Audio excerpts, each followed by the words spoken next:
अपने यहाँ तक पहुँचने में बहुत सारी चैलेंजेस आए होंगे और फैमिली ने भी इशू किया होगा, तो मैम आप यहाँ तक कैसे पहुँची? मतलब आप चीज़ों को कैसे हैंडल करती थी?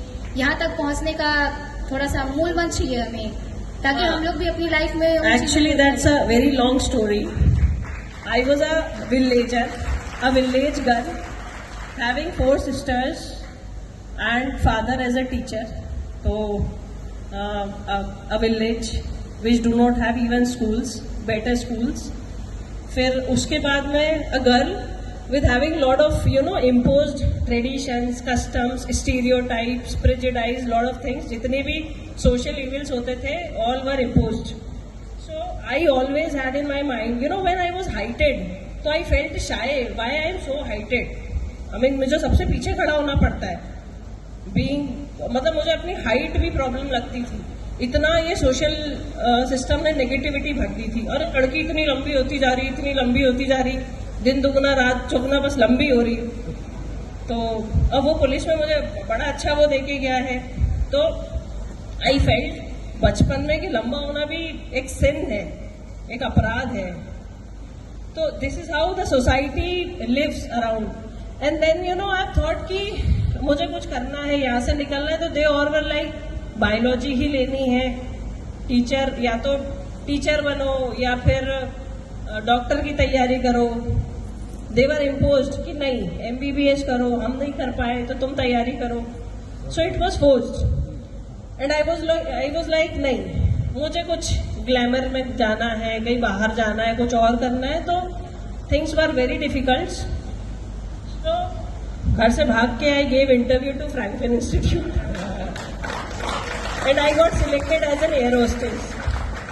तो मैंने फ्लाई किया, जेट एयरवेज किया, किंगफिशर में मेरा सिलेक्शन हुआ, दुबई के लिए मेरा सिलेक्शन हुआ. लेकिन गांव से निकलने के बाद 1 साल अपने आप को पॉलिश किया, ट्रेनिंग ली, फिर इंटरव्यूज दिए and then I got through in every of the interview. Dubai में सिलेक्शन हुआ, फिर मुंबई से दिल्ली फ्लाई भी किया, एयर इंडिया इंटरनेशनल भी फ्लाई किया. उसी के साथ में और भी एयरलाइंस थे, उसमें भी सिलेक्शन हुआ. फिर समझ में आया कि पेरेंट्स वर लाइक कि तुमको दुबई भेज देंगे, तुमको यहाँ जा रही हो वहाँ जा रही हो. दे वर स्टिल, क्योंकि गांव का एक माइंड सेट है, तो they were still not satisfied. They were like पता नहीं क्या कुछ ऐसा कर रही है जो यहाँ गाँव में आसपास कोई नहीं करता. रिलेटिव्स आर नॉट सेटिस्फाइड, चली जाएगी, पता नहीं कहाँ चली गई, ऐसे कैसे भेज दिया. There were lot of other things. तो I was very much disappointed and somebody told me to do civil services and I was not in fact aware of what the hell civil service is. क्या होता है PCS exam, I was not at all aware of this. पर somebody said to me कि if I do the exam, if I qualify this exam, तो I can live the life I want to live. मतलब I will be a free bird. I can live, I can wear whatever I feel like wearing, I can live, I can eat, I can do whatever I feel like doing. So there will be no socially restrictions. तो दिमाग में जम गया, अच्छा ऐसा कुछ है क्या कि कुछ करने के बाद you can do what you want to do. तो बस सिर्फ वो एक लाइन मेरे दिमाग में घर कर गई. इसीलिए मैं आपको बोलती हूँ कि accept it as a challenge. वो एक लाइन दिमाग में घर कर गई कि once you qualify the exam, तो दिस सोसाइटी जो आज आपको पुश कर रही है, ये सोसाइटी कल आपको फॉलो करेगी कि be like her. So I have decided in my mind कि अब यही करना है. तो right from the morning to night पढ़ रहे हैं CBSE, NCERT सब पढ़ रहे हैं. तो उसमें भी सोसाइटी ने पागल डिक्लेयर कर दिया. अब देवर लाइक इतना कौन पढ़ता है, ये इसकी मानसिक स्थिति, मानसिक संतुलन इसका खराब हो गया, इसकी शादी करा दो. 1-8 साल में और पागल हो गई तो इससे कोई शादी भी नहीं करेगा. So that was the story behind me. You wanted to know, right? So कौन करेगा? तो माय पेरेंट्स वर लाइक कि चलो लड़का देखते हैं इसके लिए.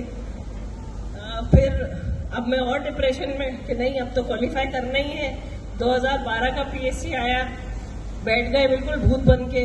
मतलब कई बार ऐसा होता था कि शायद क्या करता था, मैं चोटी भी अपनी नहीं बना पाती थी. सुबह पढ़ने बैठ गए, शाम कब हो गई शायद आज लंच ही नहीं किया. तो it was needed that kind of attention, that kind of labor, that kind of a focus. कौन सोसाइटी, कौन बुआ फूफा ताया चाचा चाची क्या होते हैं, रिश्तेदार, इनफैक्ट क्या होते हैं माँ बाप, इफ अगर आप पढ़ाई में पूरी तरीके से घुस गए तो वही आपका प्रेम है, वही आपका असली प्यार है, वही आपकी मोहब्बत है। और मैंने किताबों से मोहब्बत कर ली थी, और इतनी ज्यादा मोहब्बत कर ली थी कि 12th में मैंने 2012 में मैंने अपना प्रीलिम्स मेंस क्वालिफाई किया। फिर पता है क्या हुआ, मेंस हो गया, अब हमारे इंटरव्यूज की डेट निकल आई।